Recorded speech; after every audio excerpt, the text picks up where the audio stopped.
We inherit covenant before we create covenant. I find the words of Reverend Dr. Parker gently staying with me these days as a reminder of things we inherit and the legacies we leave behind. She asked to reflect on what have we been given, what is the covenant we are already in. And we're reminded by the reading that we may have entered into agreements in our lives. As I reflect on the questions, another story comes to mind for me.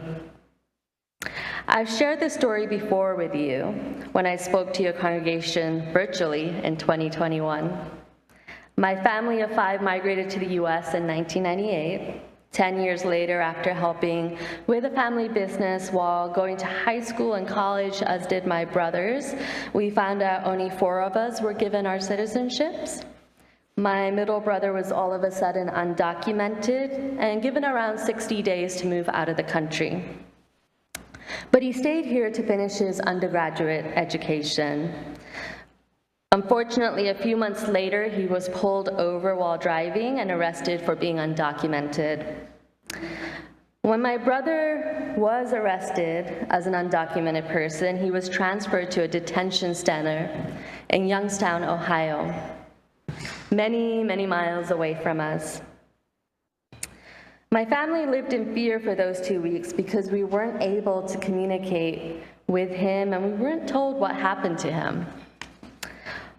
Once we found out where he was placed, we began to plan regular road trips to Youngstown, going back and forth between Virginia Beach and Washington, D.C., where I had lived. One part of that story I didn't share with you last time, I consider a powerful spiritual lesson. On one of our planned trips, my parents and I entered the detention center, and the correctional guards who would normally let my mom in wearing open-toed shoes had changed their policies without notification, so she wasn't allowed to go in wearing sandals. On that day, my panicked mother got into a car and immediately drove out of the detention center. She needed closed-toed shoes. But there were no stores to be found. She decided to stop at a gas station where she saw a bunch of people sitting in front of the entrance while I stayed in the car. She explained the situation, and the people began to help by Googling where she could buy shoes. But all of a sudden, joining the attempts of others, this tall black woman stood up, looked down at her shoes, and in a prophetic spirit took them off. She nudged them over to my mom. My mom took her shoes off and nudged them over to her. Mom then walked back to the car in the shoes of this stranger, half a size too big for her, held onto the steering wheel with trembling hands, and drove back to the detention center to be let in. Again, reflecting on Reverend Parker's words, we inherit covenant before we create covenant. I can't help but think this stranger we met in Ohio moved into action, beholding an unspoken covenant that I only hope all of us could live up to when someone in need approaches us. This stranger didn't know our politics. She didn't know what religion we practiced or if we were atheists. She didn't ask for anything in return. She simply acted on a covenant she inherited and invited us into it. A covenant that was full of grace, trust, and understanding. A covenant that held our fears, our brokenness, our tears, and our hopelessness. A covenant recognizing our interconnectedness and our inherent worth and dignity. A covenant that was grounded in transformational love. Who wouldn't want to exist in a world where such a covenant binds us all? This was one of the many covenants I have inherited in my life before creating covenants with new communities and people I've met since.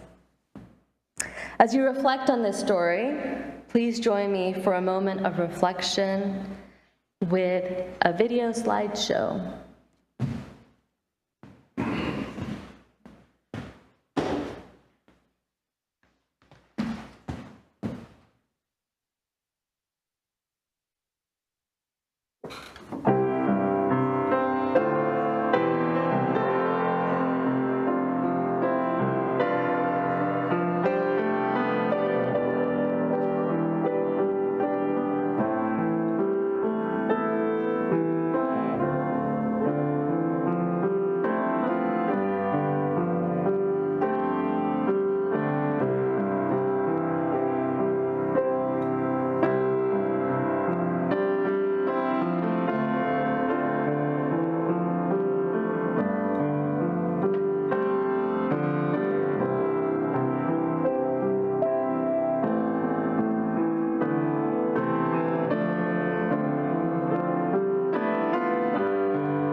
The conversation around covenant making can be playful, tense, messy, joyful, vulnerable, complicated, all of those things, and all of those things are normal.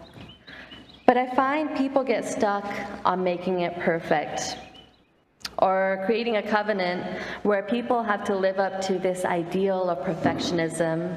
And that's not what this is all about. It's not about wordsmithing.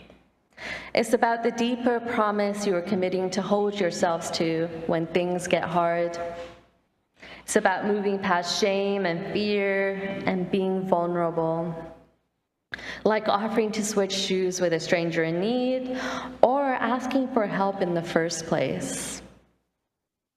We're not perfect people. We all have scars we carry. But we have joys too, and intersecting with that joy can be sorrow, fear, shame, and brokenness. A covenant needs to hold all of that complexity, the complexity we bring as humans into this space. When I think about the ways we hold ourselves accountable to a covenant, I think about Kintsugi. I learned Kintsugi and the practice of wabi-sabi when I lived in Tokyo, Japan for 2 years, and the process often made me think of the ways we deal with our brokenness in life and the ways we mend the mistakes we make. In the prior slideshow, you saw pictures of a broken chalice that was repaired. That chalice is right here. During the pandemic, I began to practice Kintsugi. That chalice was one I ordered online, and it arrived broken in several pieces. I decided to use Kintsugi as a meditative practice to reflect on the ways we heal our wounds and renew our promises. As you read in the slideshow, Kintsugi is a Japanese practice of repairing broken pottery in which cracks are filled with gold paint, highlighting the shapes of the cracks with the valuable material. The flowing shape of the flaws adds to the beauty of the piece.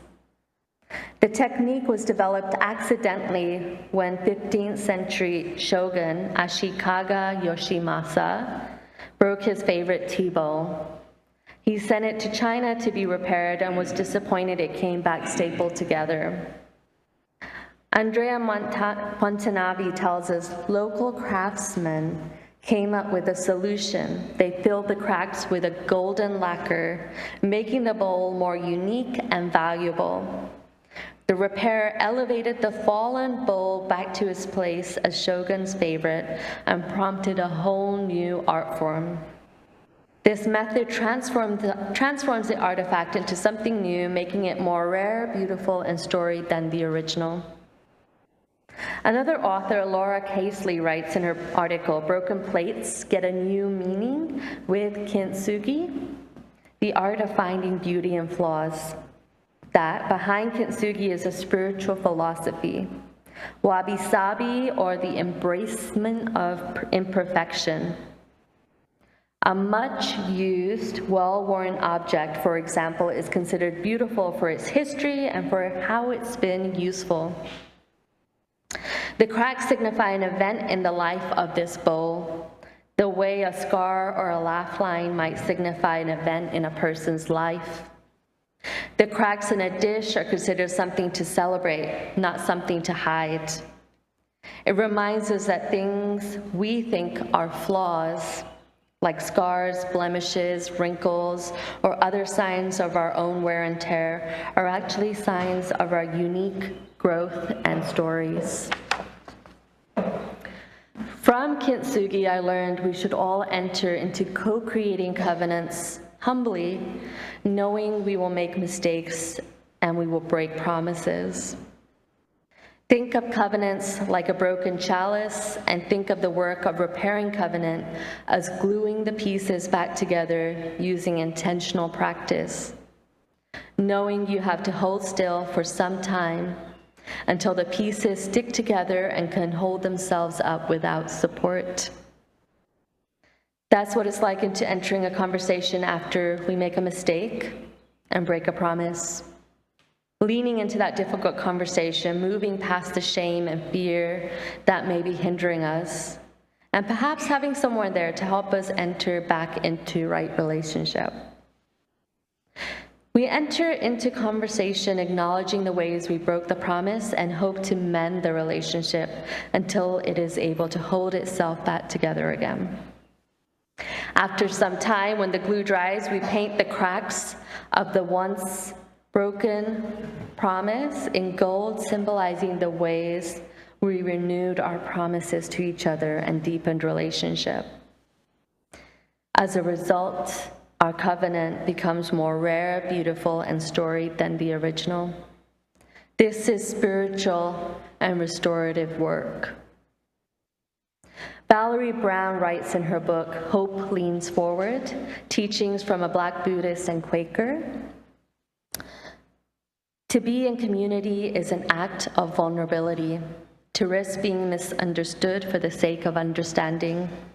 To be vulnerable is to be permeable, porous to life, to our body and feelings, to others.